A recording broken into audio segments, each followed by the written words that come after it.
Welcome to Raji Murali vlogs channel. நம்ம இந்த பதிவில் பார்க்க போகிறோம் சக்தி வழிபாடு. அதில் அடுத்த தலைப்பு சின்னமஸ்தா தேவி.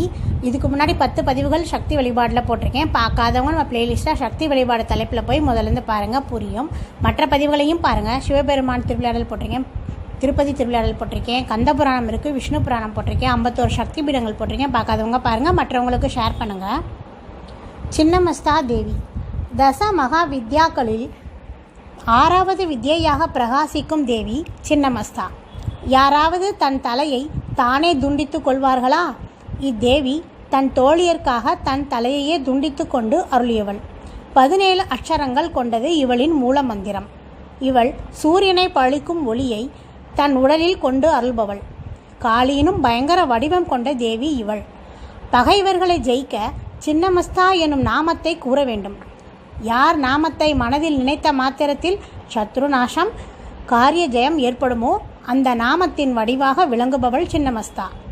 செவ்வாய்க்கிழமையும் சதுர்த்தசியும் மக நட்சத்திரமும் சேர்ந்த ராத்திரி வீரராத்திரி என்று பெயர் பெறும்.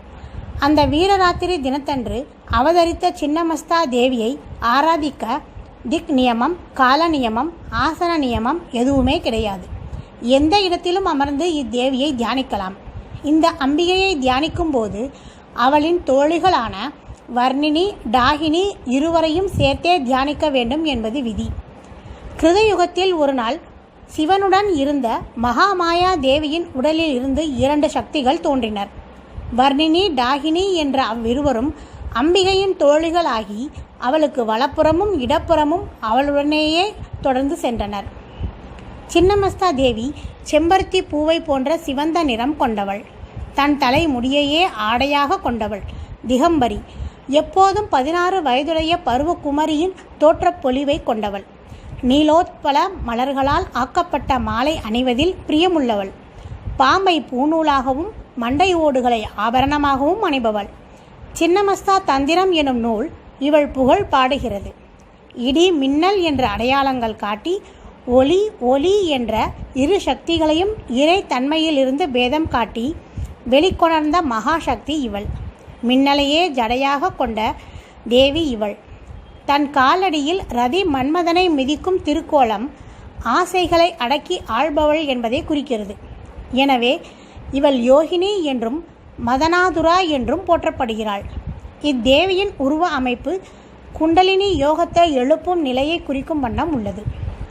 வர்ணினி தேவி வெண்ணிறம் கொண்டவள். அலை அலையான கேசம் கொண்டவள்.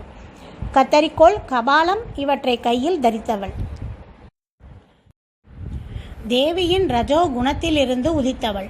கழுத்து வெட்டப்பட்ட சின்னமஸ்தா தேவியின் உடலில் இருந்து எழும் இரத்தத்தாரையை மகிழ்வுடன் பருகுபவள். திகம்பரி. தேவர்களாலும் மந்திரம் அறிந்தவர்களாலும் தியானிக்கப்படுபவள். டாகினி தேவி.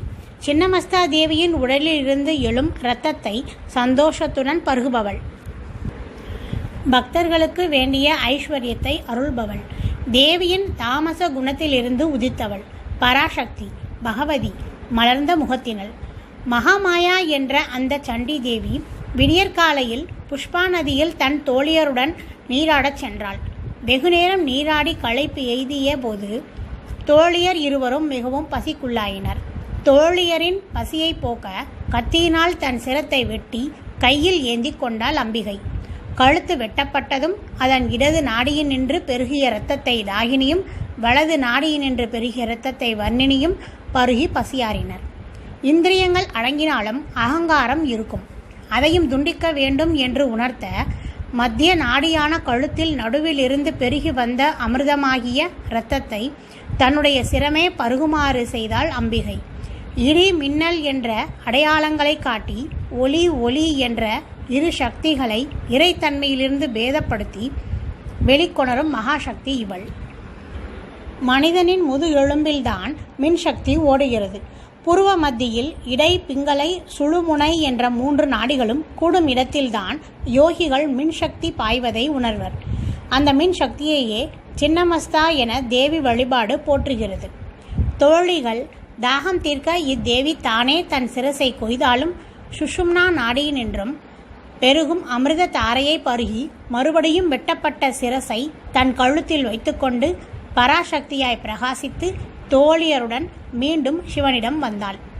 உடலில் உள்ள இரத்தம் வெளியேறியதால் நிறம் மாறி வெளுத்திருந்த தேவியிடம் பரமன் காரணம் கேட்க தேவி நடந்ததை கூறினாள். இந்த தேவியே சின்னமஸ்தா என்று வணங்கப்படுகிறாள். இவளை தியானிக்கும் உபாசகன் சதா சிவனாகவே ஆகிவிடுகிறான். சின்ன எனில் துண்டித்த என்றும் மஸ்தா எனில் தலையினல் என்றும் பொருள்படும். இன்றும் மக்களின் உயிர் காக்க இரத்த தானம் செய்யும் அடியவர்களுக்கு இத்தேவி சகல செல்வங்களையும் வழங்குகிறாள். இந்திரியங்களுக்கு அதி தேவதை இந்திரன். அவன் வஜ்ராயுதத்தால் மேகத்தை முட்ட அமுத நீர் பொழிகிறது. மின்னலையே ஜடையாக கொண்டு காலாக்னி போல் ஜுவலிக்கிறாள். பௌத்தர்கள் சின்னமஸ்தாவை வணங்குகின்றனர். சின்னமுண்டா, வஜ்ரயோகினி, சர்வபுத்தர் எனும் பெயர்களில் திபேத்தில் சின்னமஸ்தா வணங்கப்படுகிறாள். இவளின் தோழிகளை வஜ்ர வைரோசனி, வஜ்ர வர்ணினி என்றும் கூறுவர். ஹிமாச்சல பிரதேசத்தில் உள்ள சிந்தா பூரணியில் சின்னமஸ்தாவிற்கு ஆலயம் உள்ளது. வாரணாசியில் உள்ள ராம் நகரிலும் இத்தேவி ஆலயம் கொண்டு அருள்கிறாள். அஸ்ஸாம் காமாக்கியா ஆலயத்திலும் மேற்கு வங்கம் விஷ்ணுபுரத்திலும் சின்னமஸ்தாவின் ஆலயங்கள் உண்டு.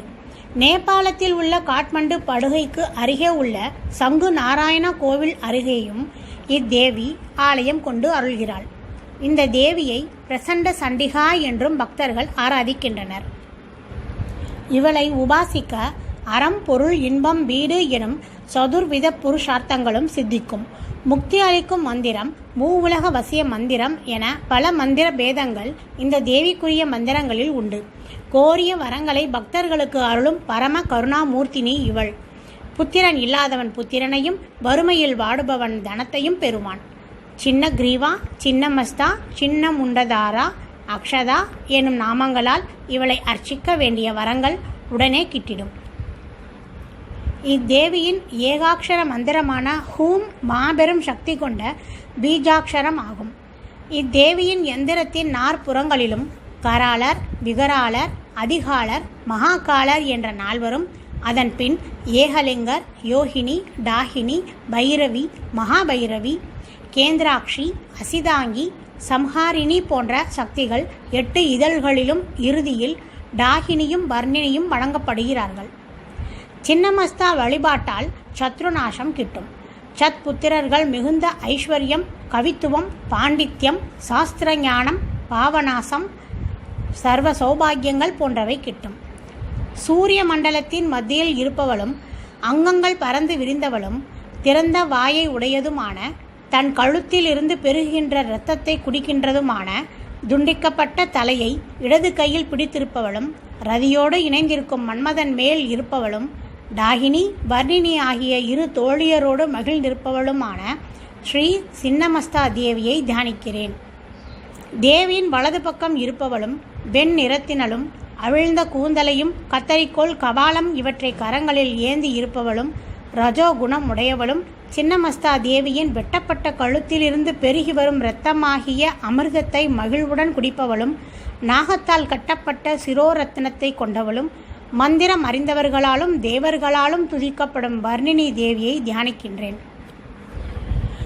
இடது வலது கால்களை முன்னும் பின்னுமாக வைத்துக்கொண்டு தேவியின் வெட்டப்பட்ட கழுத்தில் இருந்து பெருகி வரும் இரத்தத்தை அருந்துபவளும், பிரளய காலத்தில் எல்லாவற்றையும் உண்ணும் சக்தி மிக்கவளும், பக்தர்களுக்கு அருள்பவளும், தாமச குணத்தில் உதித்தவளுமான டாகினி தேவி பக்தியுடன் தியானிப்பவர்களால் தியானிக்கப்படத்தக்கவளாய் இருக்கிறாள். சின்னமஸ்தா தேவியின் காயத்ரி மந்திரம்.